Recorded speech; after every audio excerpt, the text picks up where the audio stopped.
சென்னையில் செய்தியாளர்களிடம் பேசிய வானிலை ஆய்வு மைய இயக்குநர் பாலச்சந்திரன், ஆந்திரத்திலிருந்து வீசுகிற வடமேற்கு திசை காற்றால் கடந்த 24 மணி நேரத்தில் வட தமிழகத்தில் இயல்பை விட அதிக வெப்பம் பதிவாகி இருப்பதாக குறிப்பிட்டார். திருத்தணியில் அதிகபட்சமாக 45 டிகிரி செல்சியஸ் வெப்பம் பதிவாகி இருப்பதாக அவர் கூறினார். இதேபோல வேலூர், நாமக்கல், சேலம், திருச்சி, நெல்லை, கன்னியாகுமரி உள்ளிட்ட உள் மாவட்டங்களில் பரவலாக கோடை மழை பெய்துள்ளது என்றும், தக்கலை, தாளவாடியில் அதிகபட்சமாக 6 சென்டிமீட்டர் மழை பதிவாகியுள்ளது என்றும் தெரிவித்தார். வரும் 24 மணி நேரத்தை பொறுத்தவரை கடலோர மாவட்டங்களில் 2 முதல் 3 டிகிரி செல்சியஸ் வரையும், உள் மாவட்டங்களில் 3 முதல் 4 டிகிரி செல்சியஸ் வரையும் இயல்பை விட அதிகபட்ச வெப்பநிலை பதிவாகும் என்றும் வானிலை ஆய்வு மைய இயக்குநர் கூறினார்.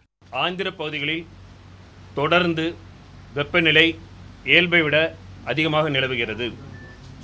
இந்த பகுதிகளிலிருந்து தமிழகத்தை நோக்கி வீசுகின்ற வடமேற்கு திசை காற்றினால் கடந்த 24 மணி நேரத்தில் அதிகபட்ச வெப்பநிலையானது வட தமிழகத்தில் பல இடங்களில் இயல்பை விட அதிகமாக பதிவாகி இருந்தது.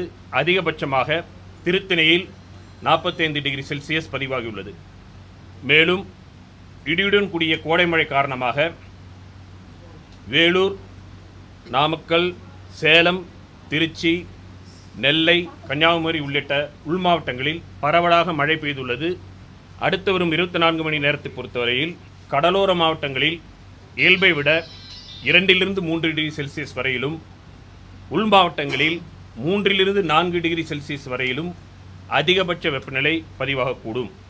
தமிழகம், புதுவையை பொறுத்தவரை மே 1 முதல் மே 19 வரையிலான காலகட்டத்தில் கோடை மழை இயல்பை ஒட்டியே பெய்திருப்பதாகவும் அவர் குறிப்பிட்டார். இயல்பான அளவு 43.6 மில்லிமீட்டர் என்றும், பெய்துள்ள அளவு 42.1 மில்லிமீட்டர் என்றும், இது இயல்பை விட 4% மட்டுமே குறைவு என்றும் சென்னை வானிலை ஆய்வு மையம் தெரிவித்துள்ளது.